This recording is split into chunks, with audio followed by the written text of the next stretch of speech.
Hello and welcome to our Leaders for Life informational. We're going to talk a little bit about what Leaders for Life is, how you can sign your team up, and then some specific deadlines that come with this contest.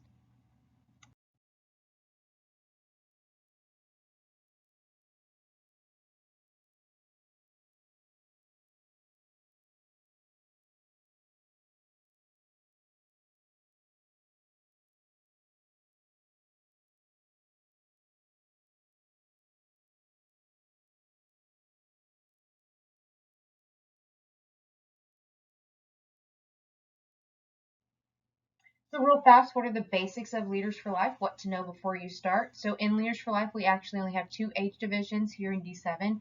It's going to be a junior division, which is 3rd to 8th grade, and a senior division, which is 9th through 12th grade. They can have up to 46 members on a team, but they must be in the same age division. We cannot have anyone from 3rd to 8th grade competing on a senior team, and we can't have seniors competing on a junior team. So the team member roles that are there are going to be president, vice president, secretary, and treasurer. And then if you have more than 4 members, the last 2 will just be club members. And then we're not going to go into too much detail here because this project is only for the seniors. There will be a service learning aspect to this contest for them. So what are the parts of Leaders for Life? There's 3 different parts for the senior division and only 2 for the juniors. So they all will prepare and present a 4-H club meeting to a panel of judges. Following the meeting, they will go into a question and answers portion. They'll answer up to 10 questions about Parley Pro, some different words they should know, steps, how to make a motion, stuff like that.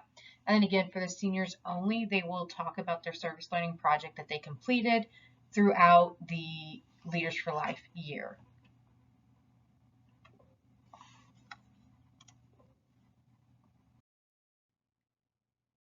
So the first part we're going to talk about is that preparation and presentation of that 4-H club meeting.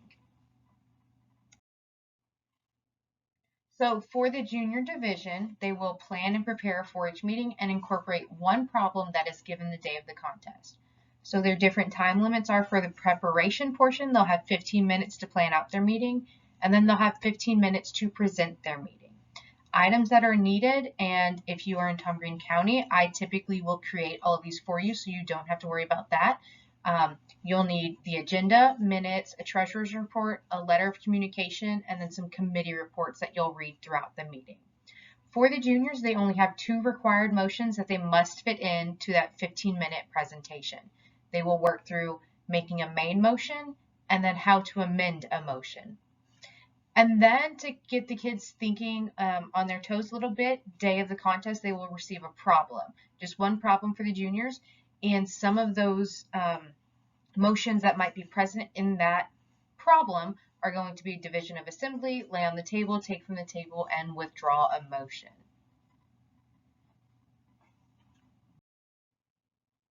So real fast, here's just an example problem. So a motion is made to use $50 from the operating account to purchase a gift basket from Bloomer's Florist for the county extension office. A member calls for division of the assembly. The motion passes. So basically the kids will receive this problem and then they have to work through each step within the new business part of their agenda. So next up for the senior division, they are going to do just about the same stuff that the juniors do, except there's just a few more requirements. So for the senior division, they will have 15 minutes to prepare their meeting and then 20 minutes to present their meeting. They need the same exact items, so they'll need the agenda, minutes, treasurer's report, letter of communication, and the committee reports. However, their required motions are a lot more than the juniors, so they will have to work through a main motion, amend a motion, division, lay on the table, take from the table, and a withdrawal.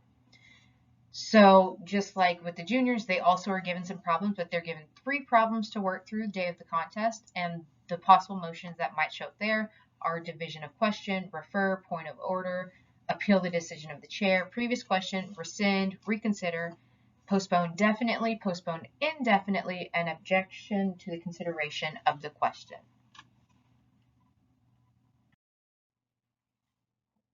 So the second part of the Leaders for Life contest is going to be a questions and answers portion.